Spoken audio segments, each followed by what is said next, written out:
Madame, Monsieur, bonsoir. Merci de nous rejoindre dans ce téléjournal de 20h. Au sommaire de la principale édition de l'information de la chaîne panafricaine ce lundi, le Gabon et le Maroc envoient d'établir des relations de coopération exemplaires sur le continent. Mohamed VI s'est engagé à Libreville, à travers de nombreux accords, à positionner son pays parmi les meilleurs partenaires du Gabon dans multiples domaines. Le palais du bord de mer abritait cet après-midi la cérémonie protocolaire au cours de la dernière étape de la tournée subsaharienne du roi du Maroc. Maroc, justement, où les groupes Financecom et Saham, acteurs de référence dans les secteurs de la banque et de l'assurance sur le continent africain, ont décidé de sceller une alliance stratégique dans le but de mettre en commun leurs compétences et d'accélérer leur expansion dans le secteur des services financiers en Afrique. Culture, 10e anniversaire de la fondation Zinsou au Bénin. Les commémorations dureront tout le mois de juin. Créé en 2005, le centre basé à Cotonou est devenu en quelques années la vitrine de l'art contemporain africain. Une organisation de la famille qui travaille pour la promotion et pour la valorisation du patrimoine artistique africain dans le monde. Vers la fin de ce journal, Uriel Abaga va me rejoindre sur ce plateau pour 7 minutes. Nous allons parler du Soudan où Omar El-Béchir a procédé à de nouvelles nominations à la tête des ministères clés. Un remaniement ministériel qui intervient quelques semaines après sa victoire à l'élection présidentielle boycottée par ses principaux opposants. Quels sont les nouveaux entrants? Nous en parlons dans une vingtaine de minutes. Voilà pour la vitrine. Tout de suite, les détails. Bienvenue.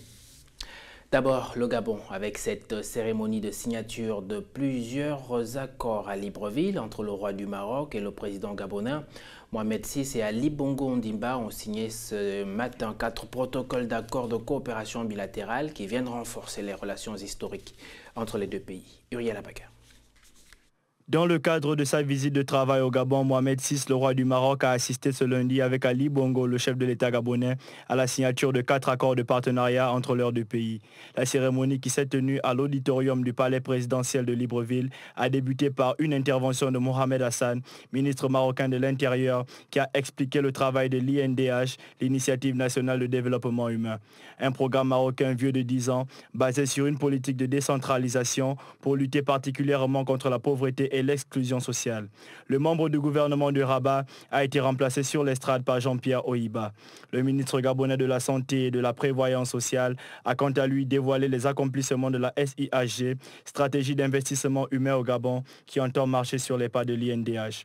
Dans le détail, 2 accords ont été signés entre le ministre gabonais de la Santé et le numéro 1 marocain de l'Intérieur. Ils concernaient la coopération en matière de prise en charge des enfants autistes et trisomiques, mais aussi la mise en place des unités médicales d'hémodialyse. Le ministre gabonais du Commerce et son homologue marocaine en charge de l'artisanat ont paraphé un mémorandum d'entente en matière de travail artistique fait à la main. Le dernier accord portait sur la coopération en matière de formation professionnelle. Les textes portent les signatures du ministre gabonais du Travail et de la formation professionnelle, mais aussi des dirigeants de l'Office marocain de l'emploi. Selon la ministre gabonaise déléguée en charge de la prévoyance sociale, tous ces accords découlent d'un processus en marche de renforcement des relations entre le Gabon et le Maroc.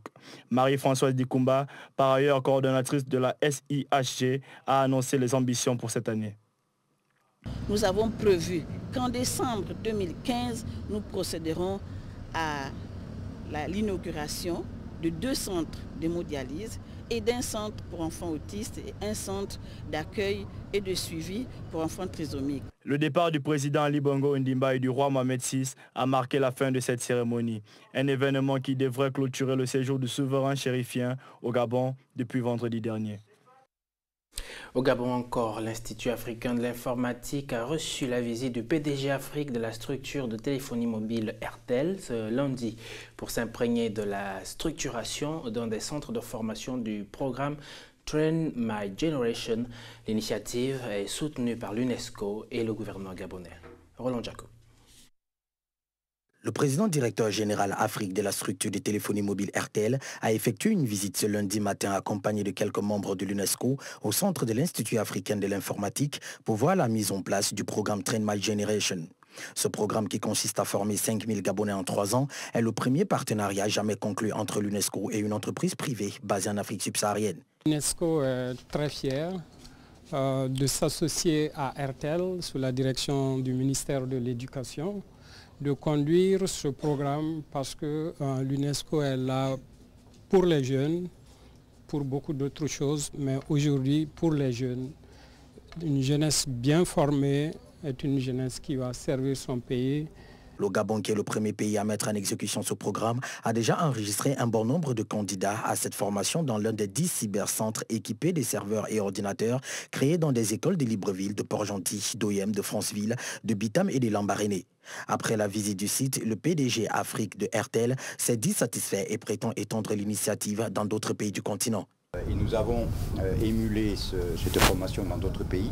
Donc le Gabon a été le premier à démarrer. Nous avons le Tchad. Nous allons compléter dans d'autres pays où nous sommes RTL pour faire en sorte que cette initiative soit dupliquée et répliquée dans d'autres pays. Il a par la suite promis aux 10 meilleurs de la formation un stage de 6 mois rémunéré pour valoir ce qu'ils ont appris. L'entreprise de téléphonie mobile alloue 4,3 millions de dollars à ce projet qui est mis en œuvre par l'UNESCO avec le soutien du gouvernement gabonais. On reste à Libreville avec le démarrage de la caravane médicale de lutte contre le diabète initiée par la Fondation Omar Bongo pour la paix, la science, la culture et l'environnement. Pour commémorer le 6e anniversaire de la disparition de l'ancien président Omar Bongo Ondimba, la fondation éponyme a fait étape au centre d'accueil Saint-Joseph d'Angonje. Marielle Biogo. Omar Bongo Ondimba pour la paix, la science, la culture et l'environnement a organisé ce lundi une caravane médicale au centre d'accueil d'Angonje de Libreville. En plus des consultations et des dépistages gratuits offerts aux quelques patients ayant effectué le déplacement de la commune d'Akanda, l'accent a été mis particulièrement sur le diabète. Nous luttons contre le diabète. C'est une maladie silencieuse qui tue, mais qui n'est pas très connu apparemment du grand public. Selon Eric Baye, l'un des meilleurs spécialistes gabonais du diabète, cette pathologie chronique est malheureusement très présente au Gabon. Le diabète est en pleine évolution dans notre pays. Nous sommes passés en moins de 20 ans de un peu moins de 2% à aujourd'hui une estimation qui est entre 6 et 10% de la population. Le corps médical qui s'est fortement mobilisé et certains patients ont salué cette initiative qui participe à la lutte contre le diabète, véritable problème de santé publique au Gabon. Nous avons une liste des médicaments disponibles en ce moment. Donc on prescrit, on fait une ordonnance à base de ce registre-là. Et après, le patient est envoyé au stand des pharmacies pour récupérer ces médicaments. Un grand merci pour les promoteurs de cette caravane qui de temps en temps viennent nous secourir, nous les malheureux du quartier. Nous aimerions que de temps en temps, qu'ils fassent ainsi, qu'ils multiplient les opérations. Cette caravane a été organisée pour commémorer la disparition de feu Omar Bongo Ondimba, disparu il y a 6 ans. Société à présent en direction l'Italie. À Rome, le Togo a reçu dimanche des distinctions pour sa victoire contre la faim, remise par le Fonds des Nations Unies pour l'alimentation aux pays ayant accompli des progrès dans leur combat pour la sécurité alimentaire dans le monde. Ces récompenses devraient susciter l'envie de renforcer les mesures de lutte au Togo. Suivant ce reportage de Léa Tam.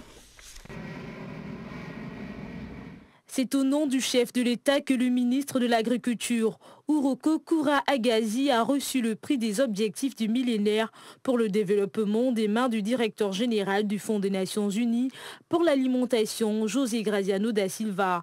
La FAO veut saluer les progrès accomplis par le Togo qui permettront avant 2020 de parvenir à un taux de prévalence inférieur à 5%.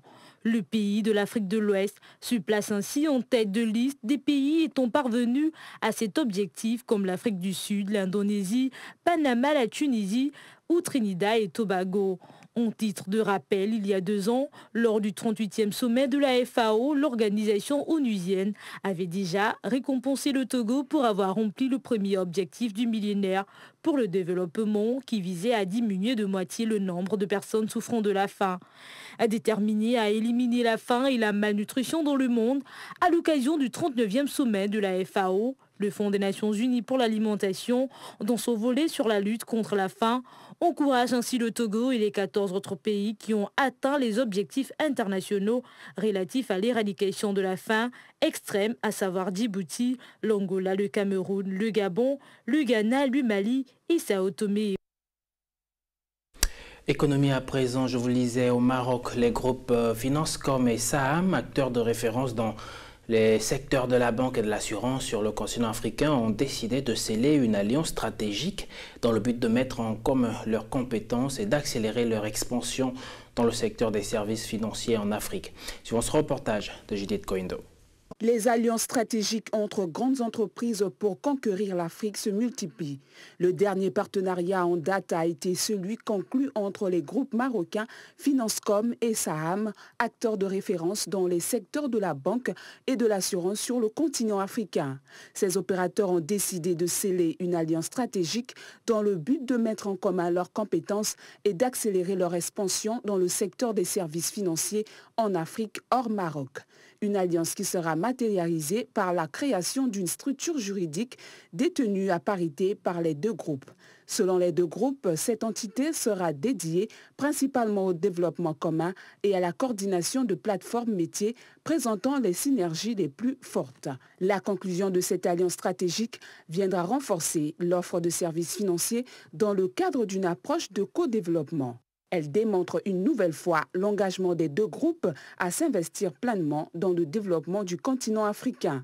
De même, elle représente un potentiel significatif de création de valeur pour les deux partenaires. Leur complémentarité dans les domaines bancaires, assurances et services financiers, ainsi que les perspectives de synergie industrielle, plus particulièrement dans la banque assurance, font de ce partenariat un atout non négligeable. Dans le reste de l'actualité, la page politique, d'abord le Burkina Faso. La liste des prétendants au fauteuil présidentiel ne cesse de s'allonger à l'approche du scrutin d'octobre prochain. Ce week-end, Ablassé Ouedraogo, l'ancien chef de la diplomatie du président déchu Blaise Compaoré, a été investi par son parti surnommé le Faso. Autrement, pour lui, le Burkina a besoin d'un véritable changement. Le compte-rendu de Dina Koussou.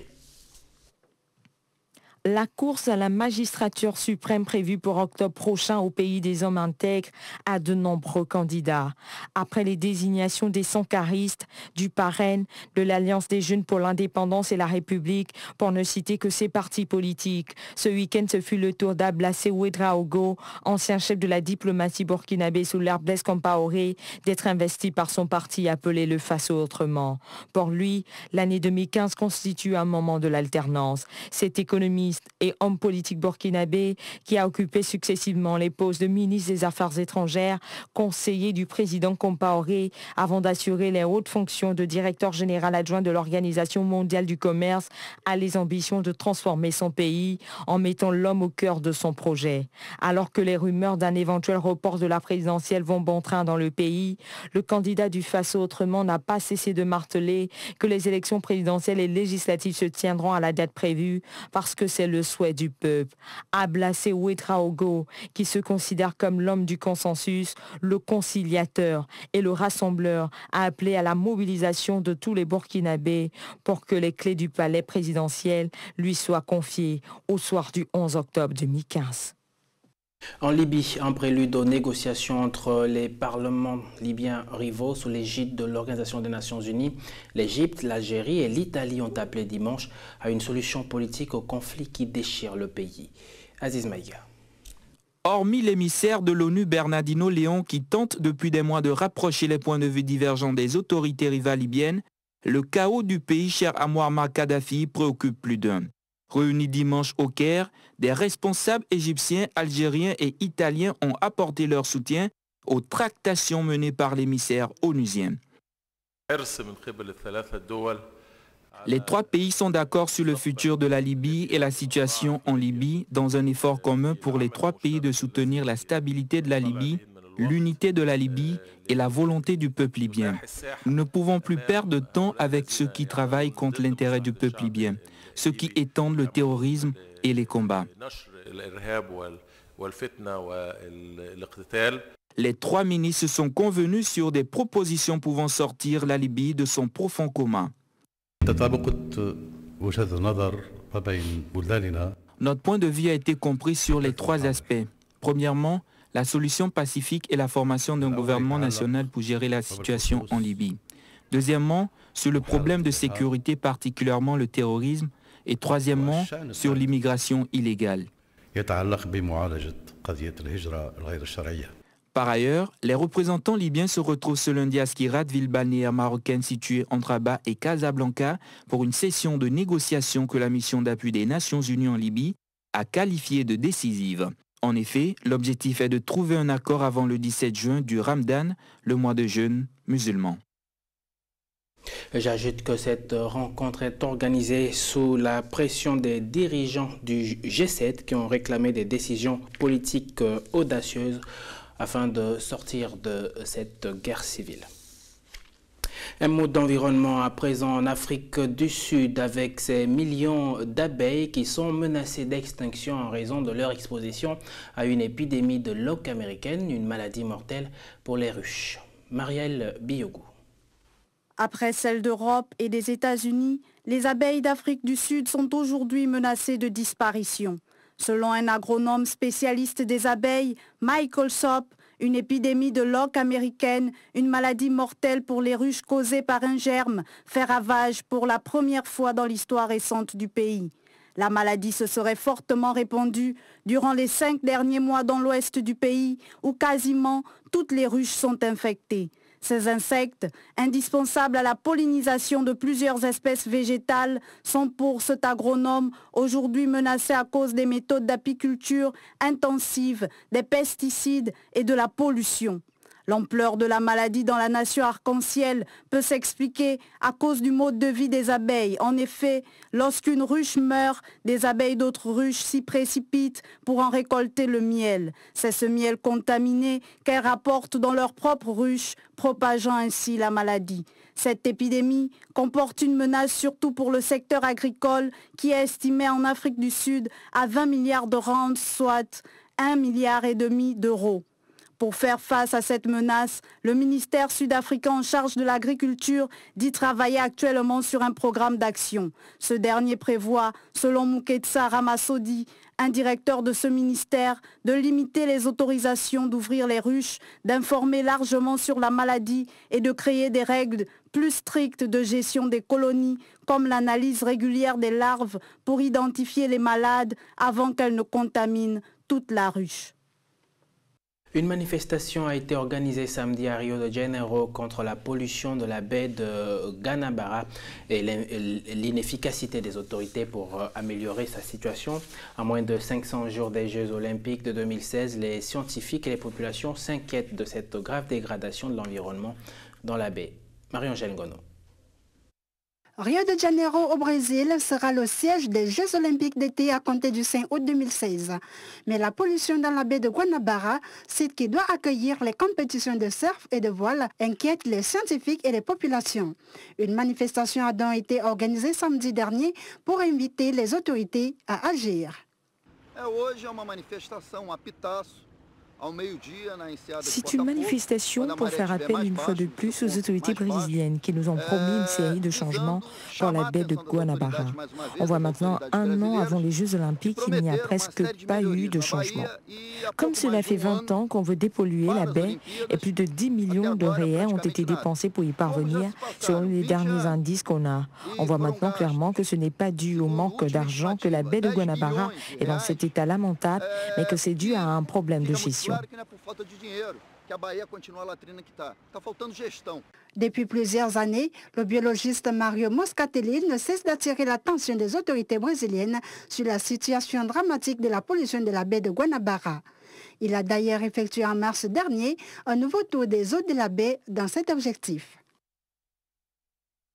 Un mot de culture au Bénin, 10e anniversaire de la fondation Zinsou. Les commémorations dureront tout le mois de juin, je vous le disais à l'ouverture de cette édition d'information. Créé en 2005, le centre basé à Cotonou est devenu en quelques années la vitrine de l'art contemporain africain. Roland Jaco pour plus de précisions.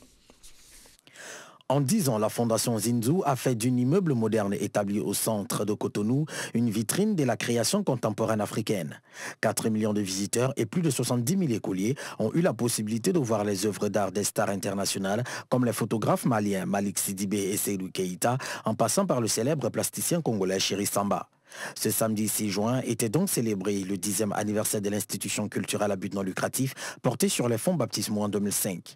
Pas moins de 23 grandes expositions ont déjà eu lieu dans la capitale économique du Bénin, faisant de cette fondation une des plus importantes du continent.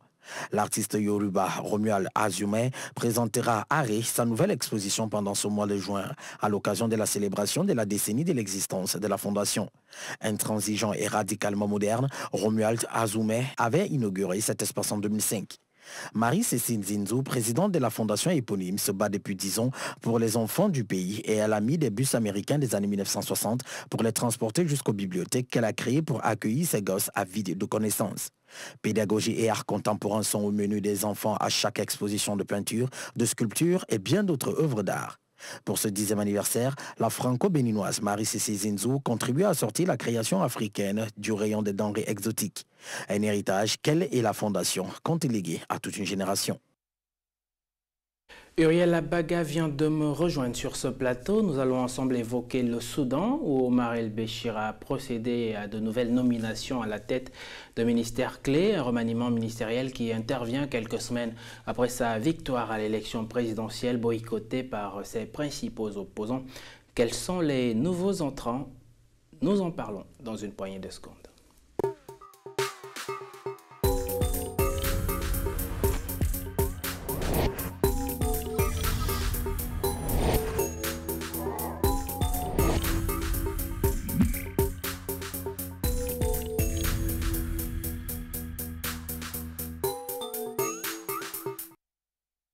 Moins d'une semaine après son investiture, le chef de l'État soudanais a commencé la formation de son gouvernement. 3 personnalités font leur arrivée dans la nouvelle équipe des postes stratégiques tels que les affaires étrangères. Béchir confirme ainsi sa volonté d'ouvrir une nouvelle page, bien que plusieurs observateurs restent sceptiques. Uriel Abaga fait le compte-rendu et on se retrouve sur ce plateau. Omar El-Béchir, le président du Soudan réélu il y a un mois, a démarré ce week-end la composition de son nouveau gouvernement. Le chef de l'État soudanais avait dissous l'ancienne équipe au lendemain de sa prestation de serment mardi dernier à Omdurman, la plus grande ville du pays. L'information a été dévoilée par la télévision nationale soudanaise qui précise que le futur gouvernement sera constitué d'un peu plus d'une trentaine de membres. La presse nationale confirme d'ores et déjà la désignation de 3 personnalités. Mohamed Zayed sera le ministre du pétrole, le général Mustafa Osman Obeid dirigera la défense et Ibrahim Gandour, un ancien conseiller d'Omar El-Béchir, sera le ministre des Affaires étrangères. Des nominations à des postes stratégiques visant certainement à confirmer la volonté exprimée par Omar El-Béchir de rafraîchir les relations avec l'Occident. L'homme fort de Khartoum, au pouvoir depuis 1989 à la faveur d'un coup d'État, semble vouloir balayer les doutes des sceptiques qui ne pensent pas Béchir capable d'un tel revirement après avoir contribué pendant tout son magistère au gel des rapports entre son pays et les puissances occidentales. L'armée soudanaise est engagée depuis plus d'une décennie dans une guerre contre les groupes rebelles au Darfour. Omar El-Béchir dirige le pays quasiment par décret, foulant aux pieds toutes les libertés fondamentales. Le chef de l'État, vainqueur d'une élection boycottée par une opposition désabusée, est toujours sous le coup de 2 mandats d'arrêt de la Cour pénale internationale pour crimes de guerre et crimes contre l'humanité. En un peu plus d'un quart de siècle, Omar El-Béchir s'est volontairement construit le profil d'un dictateur infréquentable et ses rapports tumultueux avec les pays occidentaux semblent être sans espoir de réhabilitation. Les prochaines semaines nous diront par les actes que posera le président septuagénaire si Béchir a réellement reconnu ses erreurs ou si ses déclarations faites la semaine écoulée étaient juste des mots de circonstance. Uriel Abaga, bonsoir. Merci d'être arrivé sur ce plateau. Vous suivez depuis quelques semaines l'évolution de la situation politique en République du Soudan. Alors comment expliquer l'empressement pour Omar El-Béchir et les siens de dévoiler les 3 premières nominations à ce gouvernement qui, vous l'avez précisé, pourraient être composé d'une trentaine de personnes? Déjà, pour revenir un peu dans l'histoire, faire un peu le portrait d'Omar el-Béchir, ce n'est pas le chef de l'État le plus fréquentable du monde. Omar el-Béchir prend le pouvoir en 1989 à la faveur d'un coup d'État militaire et durant 26 ans, il a quasiment dirigé le Soudan de manière autarcique. Pas qu'il avait les moyens d'assurer à lui seul la pérennité et la stabilité de cet État, mais il a contribué par des guerres incessantes, des guerres internes incessantes, par des violations régulières des droits de l'homme, à faire de ce pays-là un pays infréquentable pour les puissances occidentales. Et maintenant, la semaine dernière, quelques semaines après son investiture sa réélection en tant que nouveau président du Soudan, à sa cérémonie d'investiture, il a, à la surprise générale devant toutes les personnes invitées, tous les convives, il y avait même Robert Mugabe. Nous savons quel rapport Robert Mugabe entretient avec l'Occident. Devant ce parterre d'invités, il a, à la surprise générale, prôné l'ouverture, prôné la réhabilitation de ses relations avec l'Occident. Et je crois que moins d'une semaine après cette investiture-là, le fait de nommer des ministres des Affaires étrangères, de la Défense et du pétrole constitue en quelque sorte la preuve que Omar el-Béchir entend vraiment marcher sur les pas qu'il a... Une sorte de gage présenté aux gouvernements occidentaux pour démontrer l'ouverture que prône le président soudanais. Mais aujourd'hui, on sait que Omar el-Béchir va former un gouvernement d'une trentaine de personnes. Est-ce que cette ouverture avec l'Occident va rimer avec une ouverture politique à l'intérieur du pays, avec notamment dans ce gouvernement la représentation de divers partis politiques et tout ça, et tout le reste? Encore, il faut espérer que la volonté de Omar el-Béchir de rafraîchir les relations avec l'Occident soit réelle, parce que, comme la plupart des observateurs, j'ai la faiblesse de croire qu'après 26 ans, passé à commettre des exactions, 26 ans passés à ne respecter quasiment rien du tout, on puisse autant changer de point de vue. Parce que quoi que la politique soit, en politique, la vérité d'hier n'est pas nécessairement la vérité d'aujourd'hui. Mais je crois quand même, j'ai la faiblesse de croire, je le répète, qu'Omar el-Béchir puisse changer d'avis. Après, si ouverture il y a avec les Occidentaux, la question, comme vous venez de la poser, reviendra sur le fait d'être ouvert maintenant au pouvoir, aux contre-pouvoirs qui sont en place au Soudan. Omar el-Béchir a remporté l'élection présidentielle de 2010 et celle de 2015 sans la présence de l'opposition qui a boycotté les deux scrutins présidentiels. Il a remporté l'élection face à 13 candidats qui étaient quasiment inconnus. Il dirige quasiment par décret. La preuve, c'est qu'il nomme lui-même ses ministres. Vous venez de voir qu'il a nommé lui-même ses ministres. Donc il y a toujours cette même mise-là, ce caractère autocratique, ce caractère totalitaire. Et il faut espérer, pour le bien du peuple soudanais, pour le bien du continent africain et pour le rapprochement tant voulu avec les puissances occidentales, que Omar el-Béchir puisse s'ouvrir à l'opposition. Dans tous les cas, tous les projecteurs seront braqués sur le Soudan pour voir la composition de ce nouveau gouvernement nommé par Omar el-Béchir. Je vous précise qu'il en a déjà dévoilé 3. Il reste 27 puisque le gouvernement doit être composé d'une trentaine de personnes. Uriel Abaga, merci d'être avec nous. Merci. Fin de cette édition de l'information, voici le rappel des titres qui l'ont constitué. Le Gabon et le Maroc envoient d'établir des relations de coopération exemplaires sur le continent. Le roi Mohamed VI s'est engagé à Libreville à travers de nombreux accords à positionner son pays parmi les meilleurs partenaires du Gabon dans de multiples domaines. Le palais du bord de mer abritait cet après-midi la cérémonie protocolaire au cours de la dernière étape de la tournée subsaharienne du roi du Maroc. Maroc, justement, où les groupes Financecom et Saham, acteurs de référence dans les secteurs de la banque et de l'assurance sur le continent africain, ont décidé de sceller une alliance stratégique dans le but de mettre en commun leurs compétences et d'accélérer leur expansion dans le secteur des services financiers en Afrique. Et puis de la culture dans cette édition de l'information, 10e anniversaire de la fondation Zinsou au Bénin. Les commémorations dureront tout le mois de juin. Créé en 2005, le centre basé à Cotonou est devenu en quelques années la vitrine de l'art contemporain africain, une organisation familiale qui travaille pour la promotion et pour la valorisation du patrimoine artistique africain dans le monde. Et la méditation de ce soir tirée de la culture congolaise, l'eau chaude ne doit pas oublier qu'elle a été froide. Bonsoir.